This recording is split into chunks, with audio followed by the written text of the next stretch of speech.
Madame, Monsieur, bonsoir. Bienvenue dans ce bref tour de l'actualité. Il s'appelle Massagnou, ce guérisseur de renom installé à Kanawolo dans la région du Hambol. Il est de l'époque où l'on soignait sur la base de simples connaissances coutumières et à 0 francs. Sa popularité dépasse aujourd'hui la région du Hambol tant ses guérisons parlent d'elles-mêmes. Avec des soins faits exclusivement à base de plantes médicinales, il continue de soigner plusieurs maladies à 0 francs. Son portrait nous sera dressé ce soir par Bintou Pekele et Gilles Tonia. Au groupe scolaire Château d'Eau, situé dans la commune de Cocody, l'heure était ce jeudi à la célébration de la culture, une journée culturelle au cours de laquelle les élèves de cet établissement ont participé à un concours de lecture. Le thème, le livre Ton ami pour la vie, avait pour objectif d'encourager les apprenants à la lecture. On voit cela avec Georgiati Do Fofana. L'école, la leçon de morale. Le maître dit une voix claire, morale. Puis il fait quelque part entre les tables, les coups de pied au pont. Les appels, les rires, les bruits, cessent. Les élèves rangent rapidement leur fourniture scolaire. Nous sommes à la journée culturelle de sensibilisation à la lecture. Une journée marquée par un concours de lecture et de dictée. Nyambé était aidé par ses enfants Kofi et Kona.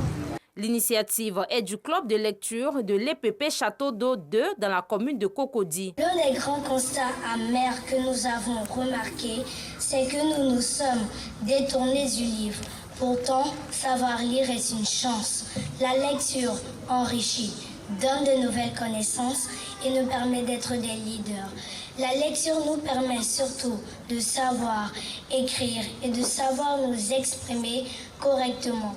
À l'issue de cette compétition, 2 élèves de la classe de CM1 et CE1 ont été déclarés vainqueurs. Je suis content de gagner ce concours de dictée. J'invite tous mes amis à lire et à bien écrire. Je suis très content de gagner le concours de lecture. J'invite tous mes amis à lire et à écrire. Le club de lecture de l'EPP Château d'Eau 2 est soutenu par l'édition Nouveau Horizon qui a offert des livres aux lauréats et à la bibliothèque de l'école. Je m'engage à porter haut ce flambeau et à œuvrer pour le rayonnement de Cocody, ma belle cité. Ces mots de la reine de beauté ivoirienne Miss Olivia Yassé lors de sa décoration en qualité de citoyenne d'honneur de la commune de Cocody.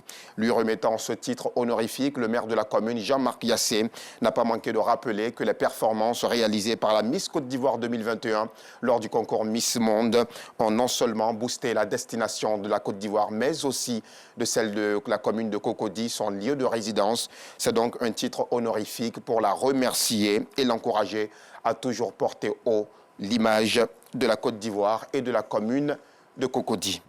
Pas question que les Nations Unies se retirent du Mali. Pour le secrétaire général de l'ONU, Antonio Guterres, si les casques bleus se retirent, le pays s'effondrerait. Il propose en lieu et place d'un retrait une force robuste d'imposition de la paix et de la lutte antiterroriste. Une force de l'Union africaine, mais avec un mandat du Conseil de sécurité de l'ONU sous chapitre 7 et avec un financement obligatoire, précise l'Argentin.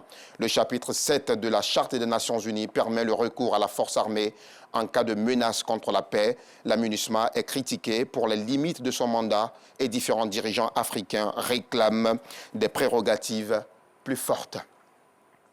Depuis 1981, c'est la plus grave sécheresse à laquelle l'Éthiopie est confrontée. Selon le Bureau des affaires humanitaires de l'ONU, la sécheresse actuelle a tué près d'1,5 million de têtes de bêtes dans ce pays. L'état physique des animaux s'est gravement détérioré, diminuant leur valeur sur le marché. Cette sécheresse impacte tant l'économie nationale que la santé des populations. Les enfants, notamment, paient le prix fort. Certains parents, préoccupés par la survie de ce qui reste de leur cheptel, oublient de les amener à l'hôpital. Dans le village de Argudodo, situé dans la région Somalie en Éthiopie, une grande partie des bêtes des quelques 200 familles séminomades ont péri. Ceux qui avaient, disons, 300 chèvres avant la sécheresse n'en ont plus que 50 à 60.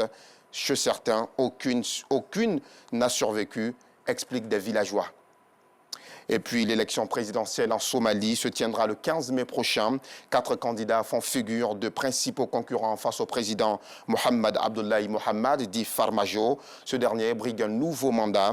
Ses 2 prédécesseurs, Hassan Sheikh Mahmoud, 2012-2017, et Sharif Sheikh Ahmad, 2009-2012. Son ancien premier ministre Hassan Ali Khair, ainsi que le président de la région du Puntland, Saïd Abdullah Dani, sont ses 4 concurrents. La Somalie vit depuis cette décennie dans une instabilité chronique et fait face à une insurrection des islamistes radicaux Shebab liés au groupe terroriste Al-Qaïda. En France, le mouvement politique La République en marche devient officiellement Renaissance.